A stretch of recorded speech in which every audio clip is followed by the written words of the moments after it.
Bonjour les enfants. Je suis Poliana.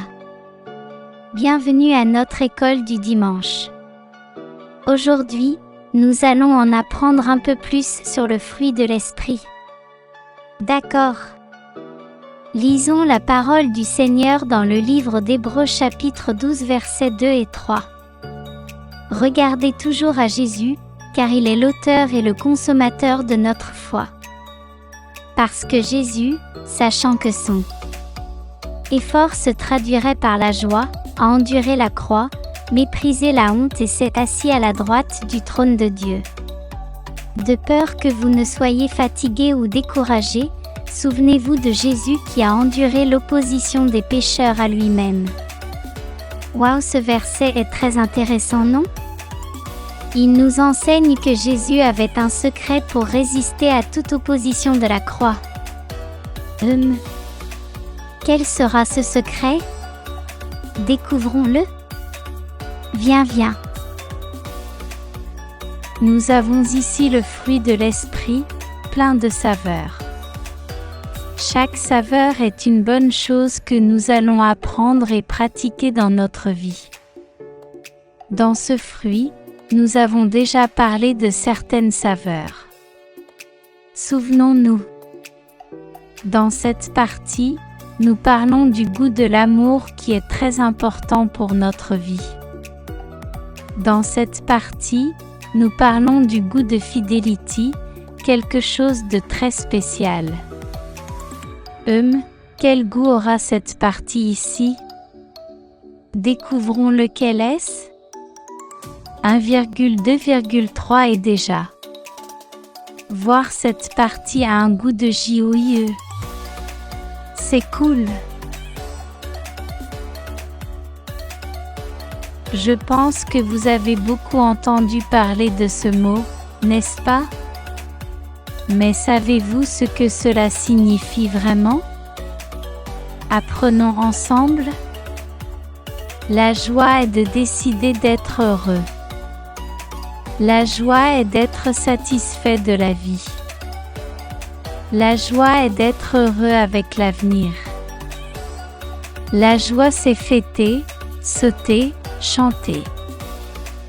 La joie apparaît dans le sourire, dans le visage heureux et dans les actions de gratitude. Saviez-vous qu'un cœur joyeux rend votre visage magnifique? Un cœur heureux vous aide à traverser des moments difficiles.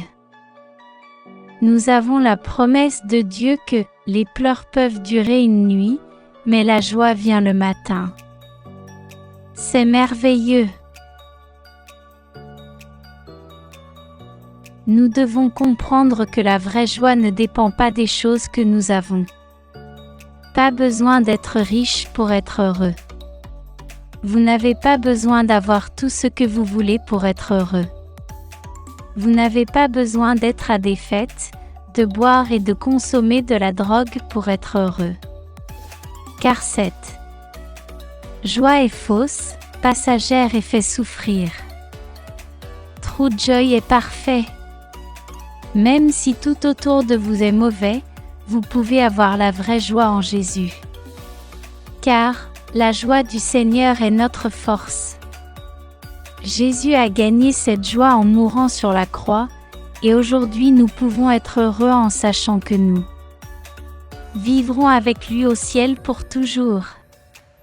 C'était le secret de Jésus, il savait que s'il mourait sur la croix pour nous, nous gagnerions le ciel et ne souffririons plus jamais du péché.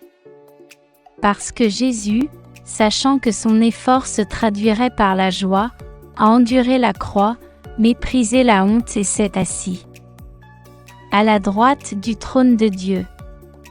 Pour ne pas vous fatiguer ou vous décourager, souvenez-vous de Jésus. Souvenez-vous du paradis. Avez-vous tout compris? Que choisissez-vous d'avoir aujourd'hui dans votre vie? Une verdadera alegría ou une falsa alegría? Si vous avez choisi la vraie joie, venez prier avec moi. Dieu, Je crois que Jésus est mort pour moi sur une croix. Je crois que Jésus est la vraie joie que j'ai besoin d'avoir. Dieu pardonne tous mes péchés, viens vivre dans mon cœur pour toujours avec ton Esprit Saint. Seigneur, je veux avoir la vraie joie dans mon cœur pour toujours, aide-moi à rechercher ta joie dans toutes les circonstances de ma vie au nom de Jésus, Amen. Que c'est merveilleux.